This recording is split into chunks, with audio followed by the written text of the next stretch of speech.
It is the darkest scenario the Secret Service can imagine, an attack on the President of the United States while he is on the move. The threat begins beneath something as ordinary as a manhole cover. Concealed under the pavement is an explosive device that went undetected during the security sweep. It can be triggered at the push of a button.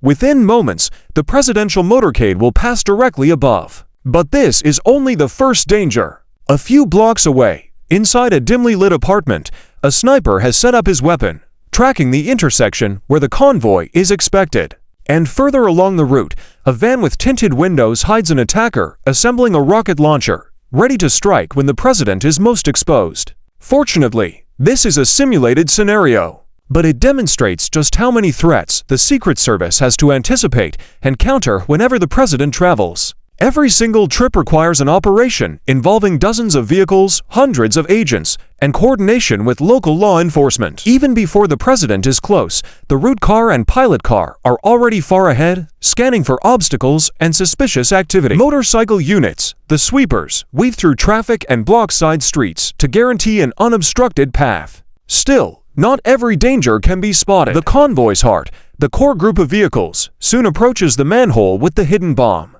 At the very moment the device is activated remotely, nothing happens. The reason? The electronic countermeasure vehicle. Covered in antennas, it floods the airwaves with powerful jamming signals. Any attempt to send a detonation command is drowned out. This is called barrage jamming, essentially creating an electronic shield that blocks enemy frequencies and prevents remote-controlled devices from working. Right behind this rolling fortress comes the most famous vehicle in the convoy, the presidential limousine, known simply as the Beast. But no one can ever be sure where the president actually sits. Two identical limousines always travel together, and sometimes a third is added, making it impossible for attackers to know which car carries the president. Directly behind are vehicles with the president's personal security detail. The halfback carries the agents who remain closest to the president under all circumstances, while another car houses the counter-assault team, heavily armed specialists trained to fight back and neutralize attackers. These vehicles form a human and mechanical shield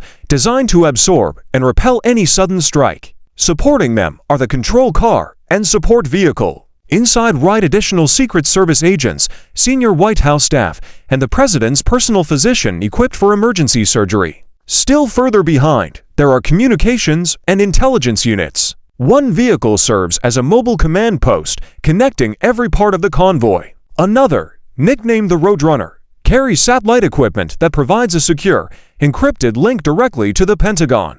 This ensures the president can command the military, hold video conferences, or authorize action anywhere in the world, even while speeding down a highway. But as the convoy nears the second threat, the sniper raises his weapon. Through a narrow line of sight, he prepares to fire. For a moment, the identical limousines confuse him, but then he pulls the trigger. Shots at a motorcade instantly recall the assassination of John F. Kennedy in Dallas, 1963. His open-top Lincoln Continental had been modified for comfort and visibility, not for survival. After his death, the vehicle was rebuilt with armor, bulletproof glass, and protective upgrades, symbolically transforming it from a convertible of hope into an armored fortress. Today's Beast is the direct result of decades of those lessons. In service since 2018, it is a custom-built tank disguised as a limousine. Weighing more than 15,000 pounds, it rides on a truck platform to carry its massive armor. The doors are 8 inches thick, each as heavy as an airplane cabin door.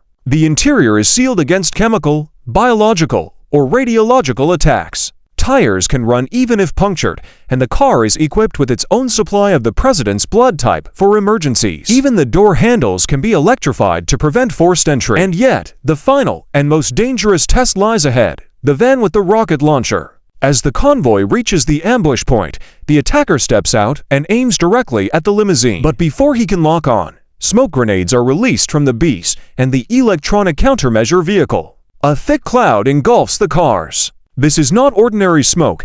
It is engineered to obscure not only vision, but also infrared signatures. Heat-seeking weapons lose their target completely. Hidden in this moving fog, the president's car accelerates away. Behind the armored core, more vehicles follow. Vans carrying the traveling press corps, medical teams, hazardous materials response units, and at the very end, local police cruisers and an ambulance. From the outside, the size of the convoy may appear excessive, even theatrical. But every single vehicle has a role, and together they form a mobile White House, capable of defending against bombs, bullets, and missiles, while also projecting the power of the American presidency. In the end, the motorcade is not just transportation.